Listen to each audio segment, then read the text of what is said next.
at this stage in the program, it's an opportunity for the three of us to interact about points that have been raised that we think are important that we carry forward in some kind of way. To give the ambassador a chance to breathe a moment, I'm willing to begin, and then we can move on. I appreciated both of your presentations so much, and I just want to lift up some things that struck me particularly that in turn I think will be important for our discussion over lunch and this afternoon. The first is about leadership.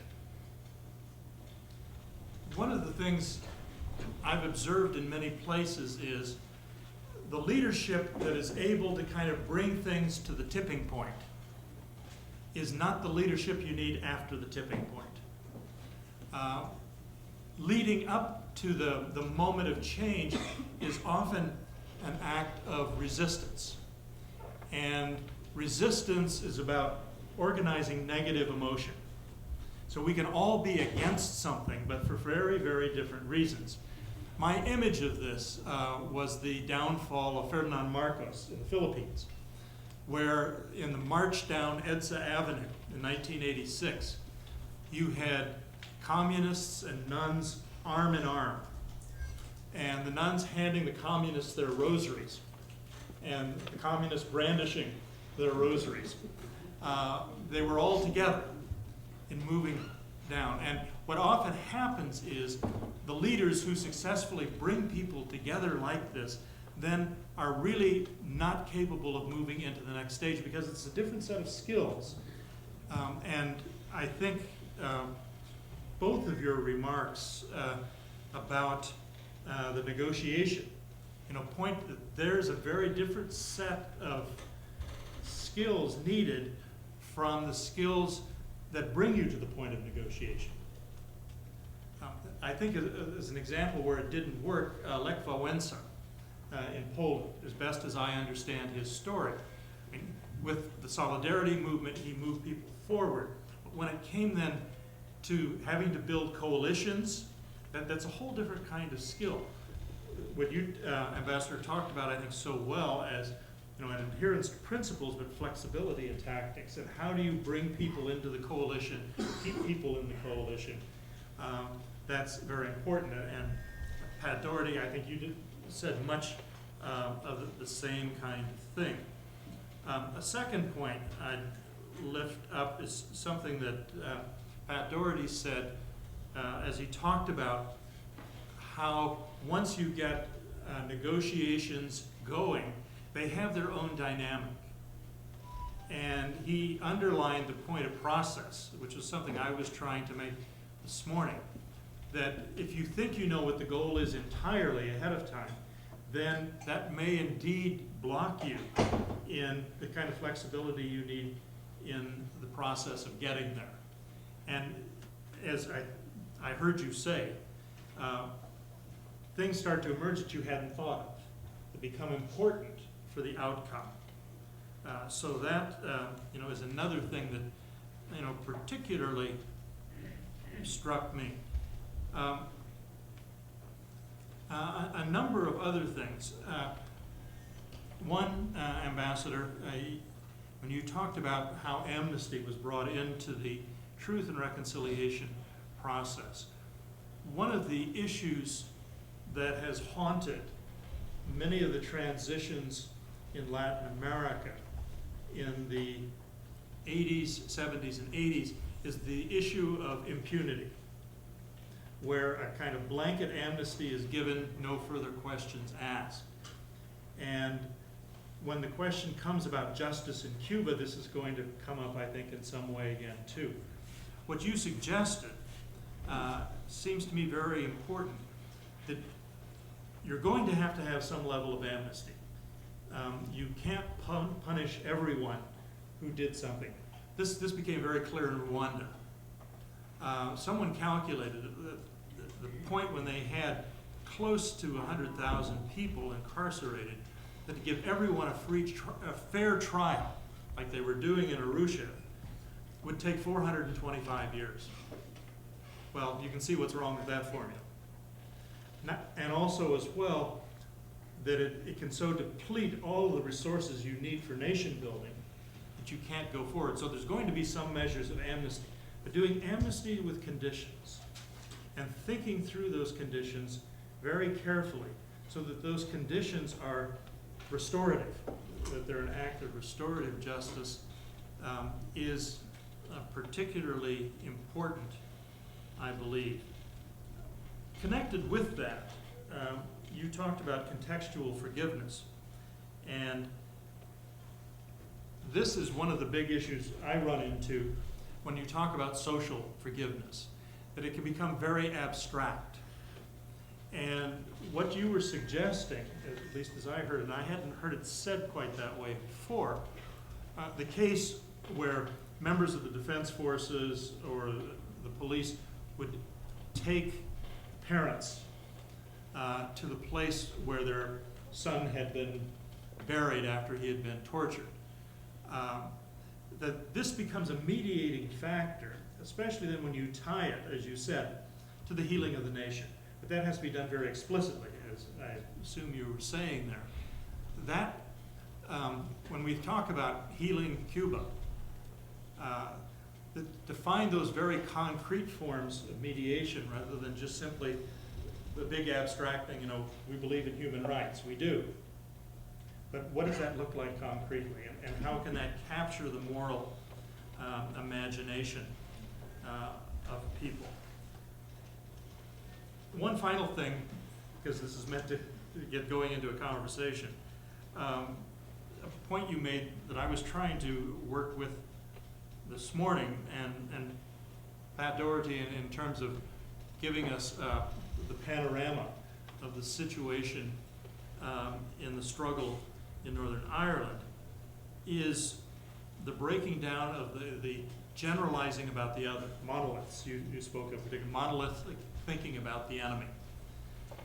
This is an old, as I understand it, out of evolutionary biology, an old defensive stand of how we protected small groups. We generalize when we saw an enemy that everybody is against us. And how then, at key moments, do you have to be able to start to recognize that there's as much diversity there elsewhere? I work a lot in intercultural communication, and this is one of the first things you have to do is help people break through that.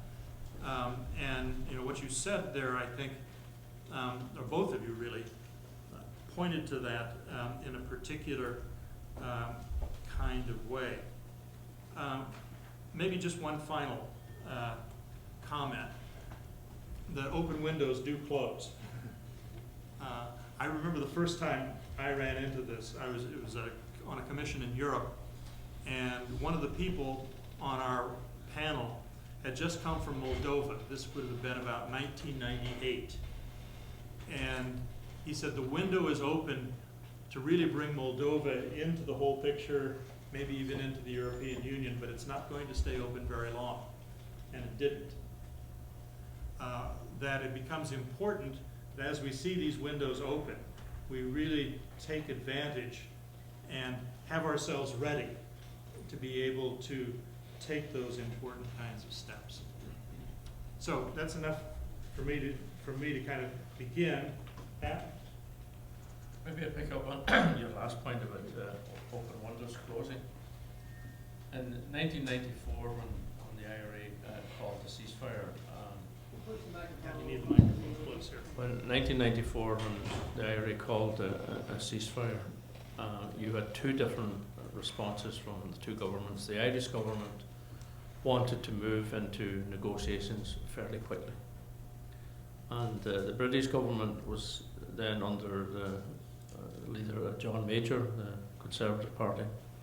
He started a whole debate about was the ceasefire permanent, that went on and on and on forever, went round and round in circles, and wasn't taking the opportunity of the fact that it was there and it was real on the ground. The Irish government tried to fill that political gap by opening up a forum in Dublin Castle called the Forum for Peace and Reconciliation. It's amazing the way these words keep coming up all the time. But there was no great dynamic to that because the British government were refusing, and the ceasefire broke down in 97. And it wasn't until in 96 it broke down. It wasn't until Tony Blair came in to power, where he came to Belfast and made a very pro-unionist speech, but privately opened up negotiations again. So if the Tories had stayed in power in Britain, that window would have remained closed, and it would have been a huge tragedy, and we wouldn't have been where we are now. Yes, sir. Yeah, no, thanks. Just a bit of things on the open window. The window in South Africa was opening with the prospect of the Berlin Wall falling. But the National Party had one of its most cautious, arch-conservative, repressive presidents in place, P.W. Botha. And we knew that we needed to help the window stay open by dissecting the apartheid monolith, as I've explained already, and creating the conditions for something to happen within the National Party.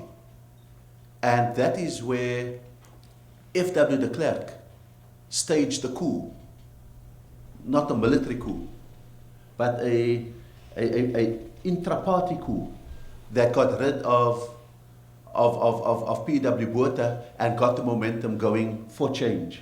So it is not simply a passive thing of observing the window and seeing it open and seeing it close. It is about how one ensures that the window remains open and that you can go through. And I think that we need to be able to understand how windows open at moments of transition within an opportunity that may exist. The other thing that I think is probably starkest in South Africa was that we had global theology saying that apartheid was a sin. We had the United Nations declaring apartheid a sin. We had ordinary people across the world mobilizing against apartheid because they saw it as a sin. So there was no doubt that we were dealing with not only an enemy of the South African people, but an enemy of the sensibility of all people across the world. How do we apply some of the things in South Africa where there is, for example, when you're up against an empire like the British, who have managed to say, for example, paint the IRA as essentially violent and created it in its own image. But more importantly, how does it apply when you have competing narratives? Can you have the same kind of issues of amnesty applying when there is a moral blurb that sometimes where you have two narratives? And I think that that's really where I think we need to take the lessons and apply it in ways which are not as clear-cut as, for example, would be the South African situation. And then just one of the things that I think is useful to understand is that you can't always have everything of everything. That sometimes two very noble ideas can be mutually exclusive if you want it all. So take peace and take justice. That you've got to forfeit some justice in order to get peace. And you may need to forfeit some peace in order to continue a struggle for justice. And that the intersection between the two is often that compromise. The intersection between peace and justice, because if you have too much peace, you often do it at the expense of justice. And if you prosecute a struggle for complete justice, you've got to be in against peace, almost in a sense. It's really a discussion on proportionality that I think we need to be able to understand. How much justice can we have and how much can we forfeit that's comfortable and good? And how much peace do we need to forfeit in order to prosecute a struggle for enough justice? I think it's those imponderable gray areas that I think we need to think about a lot more. If I could just continue on that particular point. This has been, I've worked a great deal with the World Council of Churches. We have a very strong commitment to justice. But they've been accused of being so committed to total justice that, you know, and of course we're not going to get total justice, that all of the other things that can be done are simply ignored. The other thing, as you were talking, I wanted to mention, one of the exercises we use a lot in training people in peace building actually comes from John Paul Lederach, a Mennonite who does a great deal of work in conflict transformation, and referring to Psalm 85, verse 10, depending on which translation you use, but it comes out basically, mercy and truth will meet, justice and peace will kiss. And he says it's those four principles: mercy, not mercy in the judicial sense of reducing somebody's sentence, but in the biblical sense of God's deep, unconditional loving kindness. You need mercy, you need truth, you need justice, and you need peace. If justice becomes so absolute, it can become harsh and destructive, and that's where the mercy part comes in. You need the truth, you know, and you already attested to the power of truth in talking about the Truth and Reconciliation Commission. But all of these have to work together if you're really going to have peace. And one of the exercises we use is to have a small group and have 4 people each take one of those and argue the importance of them to see how they come together. So that's a kind of practical way of getting at some of these kind of things. Okay? If I could pick up on your your first point about leadership and moving into a phase may not be the leadership to take you on to the next phase. We call it within our party transition, and it's very, very difficult because the leadership that emerges through the conflict and into the negotiation, there's a huge thrust from the base in that leadership, because if you like, they have been tried and tested through a long period of time.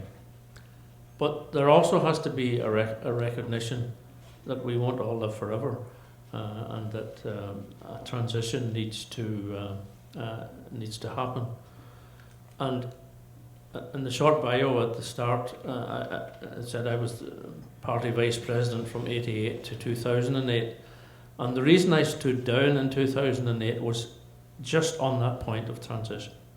I convinced Jerry, and this was easy for me because I always said I'm 5 years older than the average person in my party leadership, that we needed to put in place a transition phase.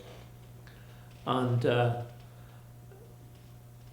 we were blessed, I suppose, and I think the ANC were blessed, that we clearly had a leader, Nelson Mandela, in our case Jerry Adams, but we had a huge collegiate or collective leadership right on their shoulders, right behind them. It wasn't just down to one person. And we started that phase, but the base don't like it. The base feel, who are these new people coming in? Where have they been? They haven't been anywhere because they're too young to have been anywhere. You know, it's something that you have to deal with. You know, I know now, say 10 years ago, when you'd be doing party meetings in whatever part of Ireland, you'd be talking about ceasefires, the big constitutional issues, the issue of prisoners, the release of prisoners. Now you're talking about social and economic issues. I'm not saying that you're entirely out of the, but you can see the transition within in the meeting. But it is a difficult issue. Leaders shouldn't stay on forever. And I think they should do it in a phased, gradual, but quite steady way as they move forward. Yeah, I think that Pat has just reminded me about what I excised in the middle of my speech. I started with a joke and ended with a scripture. Somewhere in the middle that I excised was a quote from Antonio Gramsci, who is a good Marxist sociologist or philosopher. And this idea of transition, he helped me through leadership roles I played as governor of the Western Cape and managing a transition in South Africa. He said that transitions are the most uncomfortable, dangerous periods in the life of a nation or a people, because the old has not yet died and the new has not yet been born. And if any one of us are waiting for a transition to be neat, we're in a fool's paradise. If any one of us thinks that there are discrete moments in a transition where you can separate out all the parts, we are wrong. If anyone thinks that transitions are easy and not dangerous, that's the moment when a society is most vulnerable and a community is most vulnerable. And that's the time when anyone has the ability to pierce that society's vulnerability. And so in various transitions, whether it's in Ireland, whether it's in South Africa, whether it's in the Cuban situation, I think we must expect messiness. We must even expect danger. But the question we must always understand that we're answering is, how do we become the midwives of the best of the new and undertakers of the worst of the old? We cannot wish away all of the old, because there may be some important things that society needs for continuity. And we cannot also bring to birth immediately all of the new. But it's the management of the coexistence of the old and the new that I think we have to become adept at. Nothing becomes neat. It's all a matter of management. It's keeping an eye on a destination and then managing the path towards it. And it's not always the straightest path. It's not always the neatest. It's not only the most beautifully tarred one with the traffic lights in place and the traffic lanes open without a jam. I think it's really understanding, managing a dangerous period in the life of a nation. That's what transitions are about, and our role within it. If I could add just one point on that I thought of as well, that as, and this is directed more towards future with Cuba, one of the resentments I saw in spending time with the people in East Germany was the things they had managed to construct in their own society in the time of the German Democratic Republic, the DDR, which they thought was worthwhile and so on, got swept away when the West Germans came in with all their money, to help with the reconstruction.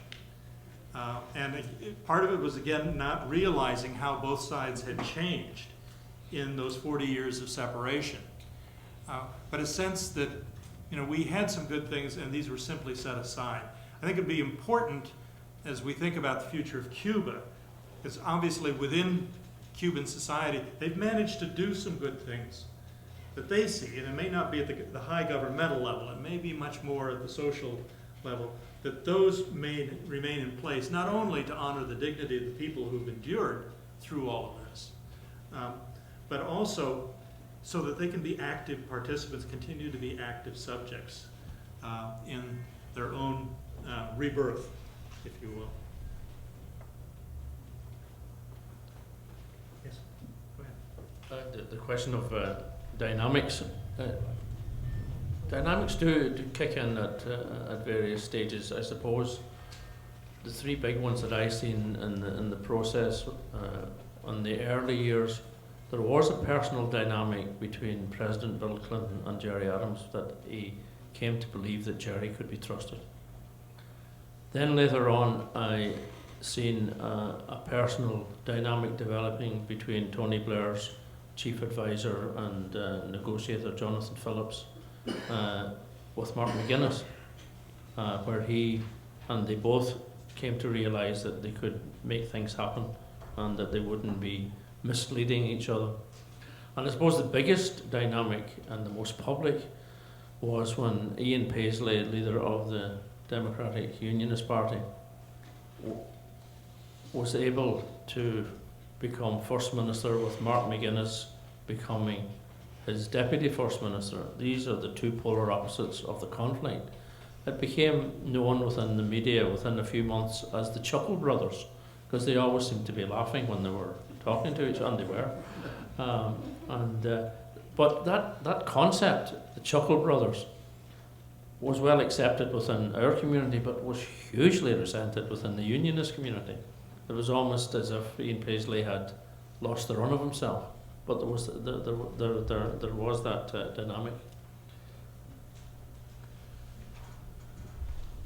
I think that I was asked to, I grew up in a province, the Western Cape, which had completely different demographics to the rest of the country.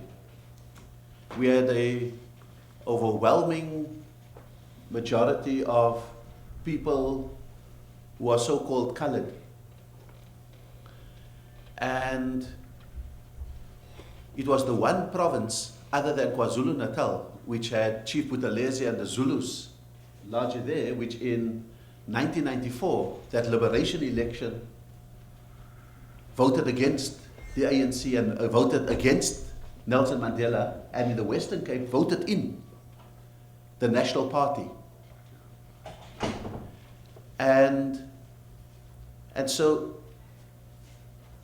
I've had to, and I became leader of the ANC in that province and then led it eventually after 10 years to a victory in the Western Cape through a combination of coalition building and winning trust.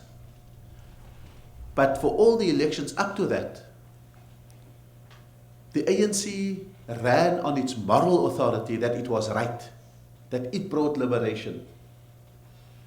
But the more righteous it was, the less trust it won, because it did not understand the psyche of the people who were not obviously white and the previously beneficiaries of apartheid, and not obviously black and hopefully now the new beneficiaries of a post-apartheid South Africa. They found themselves in between. And I'm thinking of the name, it should be on my mind, of the film that Morgan Freeman acts in, not Invictus, the one where he's in jail. It's about redemption.